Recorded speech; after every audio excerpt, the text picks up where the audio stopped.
Good evening. Howdy, David. My name is Mick Mann. They put me down as Opus 420 because I'm an executive producer with Pot TV. I've run in about 2 provincial elections for the BC Marijuana Party. I've also been a director of the Vancouver Island Compassion Society, and I'm one of the first 500 people in Canada licensed to use medical marijuana under the Exemption 56 program. One of the things I'd like to mention that we've heard a lot of talk about banning edibles, and the reason constantly was given is because we're afraid children will be tempted or they'll be confused.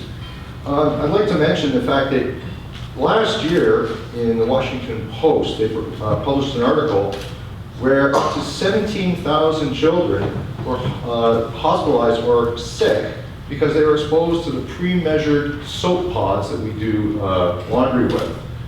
I don't see the correlation between, what I see here is irresponsible parenting, that children have gotten into these things, or in some cases accidentally. But through education, we've all learned when we go home with a new child, we lock up cleaning products, we put plastic plugs in unused electrical receptacles, and this is what's responsible. I don't feel that banning edibles to the thousands of people in this community in Vancouver that are using them responsibly is a good idea to protect the children. Trying to hide behind banning edibles behind the children is right out of reefer madness. It's the old 40s, oh, what about the kids? You can't do that because of the children. We're talking about an adult product. We're marketing it to adults. We've mentioned the fact that we're not allowing children into these dispensaries. They usually aren't unless under extremely individual cases where it's recommended by doctors and other healthcare professionals. You know, every weekend, underage kids get drunk. They use cigarettes and all kinds of other illegal behavior that kids aren't supposed to get into. We have a program in place for that, and it's called the police. And they do a pretty good job of it overall. I don't think that we need to go further and bring in banning anything in this case. The lady who spoke ahead of me was absolutely right. Education is the way to go. Right now, kids are born into the computer age. They're online at 7, 8 years old and know more about edibles and stuff like that than we can protect them from unless we ban completely, get kids off the internet. So that's all I really have to say about it. Just take that into consideration, and I appreciate you guys giving us a chance to speak. Very good, thanks. Thank you very much. Good evening. Good evening. So my name is Asia Moon, and I stand here before you as a disabled person. I've been using medical marijuana for 11 years now. I suffer from degenerative arthritis, and I was born with it. I had a life-altering surgery in 1996, which left me paralyzed from the waist down for 12 consecutive months. I have a metal plate and 6 screws in both my femur bones, and as a result, I suffer from chronic inflammation and chronic pain. Unfortunately, there's no other medicine for me besides medical marijuana. 10 minutes. Also, in January of 2014, I endured a life-saving bone marrow transplant. And despite holding a valid MMAR license since 2015, I needed immediate access to storefront dispensaries to get what I needed. A CBD oil and THC oil from the Needs Dispensary, as well as THC tincture from the Vancouver Dispensary Society. These items are not available at my dispensary, which is called the 3 Happy Cats. We are mail order only, which kind of brings me to think like, why are we not addressing the mail order, which I realize is outside of Vancouver, but there's many dispensaries that operate under mail order. I decided that I wouldn't open a storefront due to the fact that most of the programs that are being offered, program to be specific, was mail order only. It seemed like storefront wasn't really the right way to go. My business partner and I founded the 3 Happy Cats in February of 2011. And we've strived to comply with the law as much as we can since our opening. The MMPR program also offers this mail order program with no storefront. In April of 2014, it was stipulated that storefronts were illegal, and the fact that only reassured us that we should stay as a mail order program. Van faced with the idea that potentially to become a Vancouver City licensed dispensary is to have storefront and to pay a $30,000 a year licensing fee. When the THC dispensary was founded, it was founded on the basis of a nonprofit society. Most of our patients are on assistance or they're sponsored. They simply cannot afford the price tag this licensing fee will cost. So unfortunately, our profit margin is within a small amount. And to pay for this licensing fee, we're charging more to our patients, and that's really who this is about.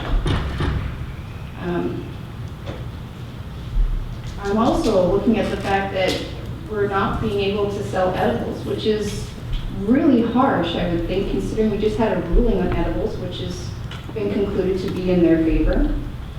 Surely this must have some sort of impact on the decision made here today and within these proceedings.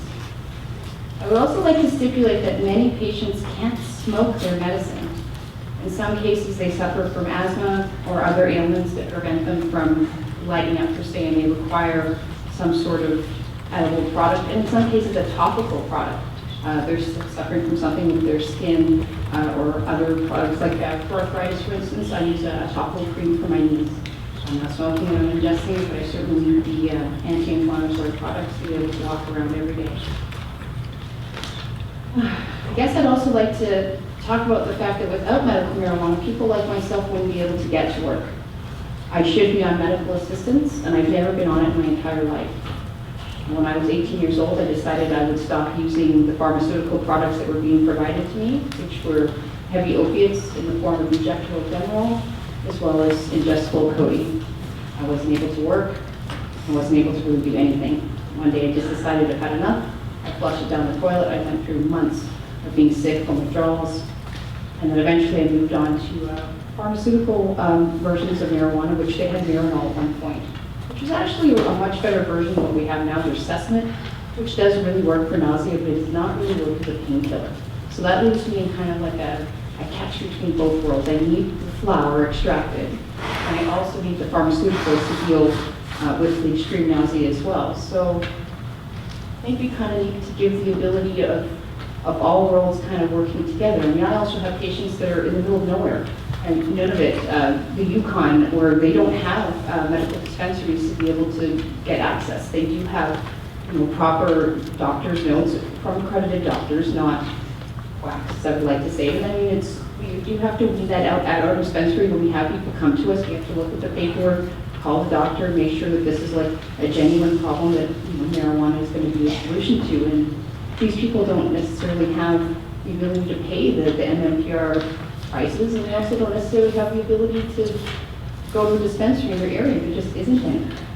And that kind of creates a problem. And for people like me, I've spent a whole time getting people outside of Vancouver. I think we have 30 patients in Vancouver. Our dispensary is not open to the public. We don't ever have anyone there. The other problem we're facing is we're within 300 meters of public housing. I realize we're not open, but that's still part of the stipulation, right? Is you can't be within 300 meters. And then there's also a dispensary that's very close to us, and that we're close to that one. So that's going to cause problems within the community if everyone has to get up and move. They have to up their prices because now they have to pay to move their place, find a new place, sign a new lease. All of these things take time. This is also going to cause a disruption in people's medical care. They're not going to be able to just walk down to the dispensary because 4 of them closed because they were too close together, or whatever the case may be. And that, I think, is a huge problem, having people unable to go, especially with the community housing. A lot of people that we deal with are disabled. I mean, I don't see them personally. It goes in the mail, but they're close by.